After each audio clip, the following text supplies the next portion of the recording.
Here's one of the biggest misconceptions with trading options. I've heard this time and time again. I heard this yesterday from a friend of mine.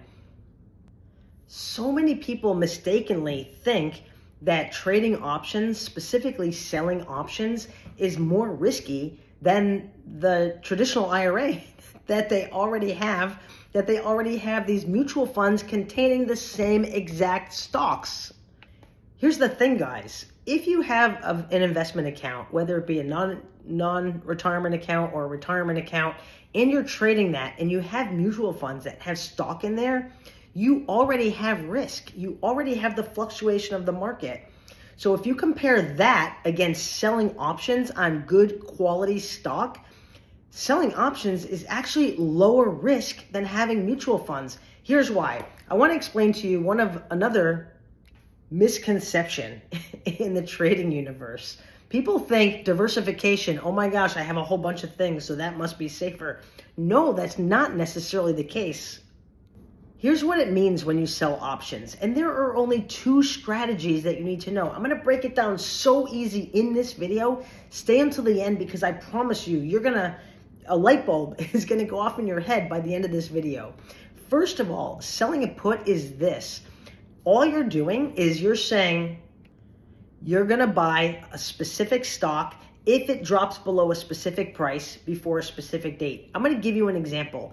Let's say Jane Doe out in Kansas owns 100 shares of Apple. She doesn't want her stock to crash. So what does she do? She buys insurance. She buys a put contract. What do you do as a contract seller, as an option seller? You sell that to her. You are now becoming like the insurance company. Do you want to be a consumer of insurance or do you want to own the whole darn thing? You want to be the owner of the insurance company. So here's what you're doing. She's paying you a premium to insure her stock. So she pays you money, it gets dropped into your account right away. And what you're doing in effect is saying, Jane Doe, I will buy your 100 shares of Apple if it drops below $80 before Friday. If it doesn't drop below $80 before Friday, if it doesn't crash, I don't have to buy your stock. And either way, I am going to keep the premium that you pay me. Thank you very much. It's just like car insurance, people. So I have car insurance and I'm paying a premium every 6 months. And the car insurance company is saying, Michelle, if you smash your car, don't worry, we have you covered. I'm going to fix your car. And for that, I'm paying them the premium. You get it? So now what happens after my 6-month term is up, after my insurance policy finishes, if I don't renew the policy? There's no more insurance. They don't give me my money back, the car insurance company, right? No, because the contract is over. This is the same thing. Selling a put, you are insuring someone else's stock. Someone else buys that insurance coverage from you, right? They pay you a premium. You keep it no matter what happens. If the stock crashes below a certain price, and by the way, you choose the price, you are in the driver's seat, people. If the stock crashes, you are going to buy their stock at that price. Worst case scenario, you buy a stock that you like on sale. Now compare that to your mutual funds inside your account that's going up and down, doesn't create any money for you whatsoever. You have the gyrations of the market. It's kind of like a roller coaster ride. Sometimes you look at your statement and you made money. Sometimes you look at your statement and you lost money, or that sort of thing, right? Why in the world would you want to subject yourself to all these swings of the market when you don't have to? Just sell a put. And then here's the icing on the cake, people. In my example, let's say you're insuring Jane Doe's stock if it crashes. If it does crash and you have to buy that stock, what do you do after that? You sell a covered call against it. It's like making money both ways. Here's what that means, guys. You are committing to sell your shares if it goes higher than what you paid for it. Well, guess what? There's no risk. You already have the shares. You already have the fluctuation. Don't worry about a paper loss because that's temporary and that's only on paper. Only if you sell your shares for less than what you paid do you recognize a loss. Don't do that. So you sell a call. Let's say you buy the stock at $80. You sell an $80 call, meaning, okay, I'm agreeing to sell my shares if it goes above $80 before the expiration date. Only do 1 week expirations.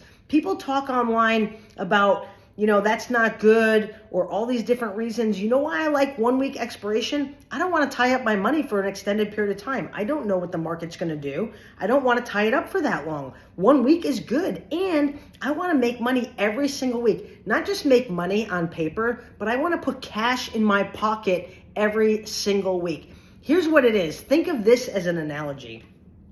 Do I want a guaranteed $100 today, or do I want a maybe $110 a month from now, or a maybe $120 2 months from now? No, I want a guaranteed $100 today. That's what I use to sustain my amazing lifestyle.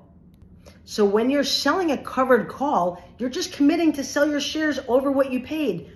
That's fine. Who cares about the money that you make on the stock? And here's the thing, as I'm talking about covered calls, I've heard so many people say before, oh my gosh, like I sold this call and I only made X dollars, right? And then the stock shot to the moon and I would have made X dollars.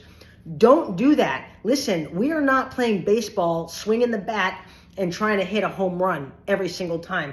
All we're doing is trying to hit singles, single.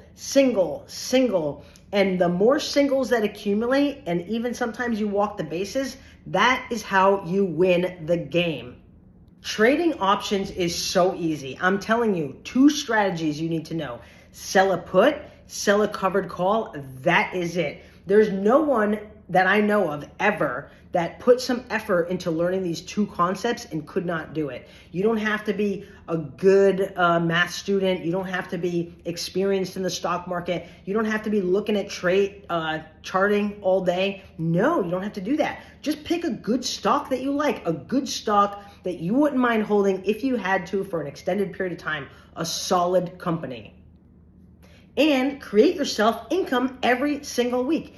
Also, another myth, you might say, is most people think that you need like $1 million to retire, or you need $1 million to trade options. No, I would say 99 people out of 100 have what they need to sustain a very good lifestyle with what they've already started. It's just about understanding the concept. So if you take anything from this video, please know selling options, selling puts on good quality stock, or selling covered calls on stock that you already have is way less risky than having a whole bunch of mutual funds in your investment account. I'm telling you. If you want to know more, subscribe to my inner circle. I'm always putting on new events, teaching people. I have new trading tools coming out that help people calculate if the trade is a good trade or not a good trade. It's free. Join my inner circle. Let me know. What are you trading? What stock do you like? And I'll do a video on it. Anyway, I hope that helps. Cheers for now.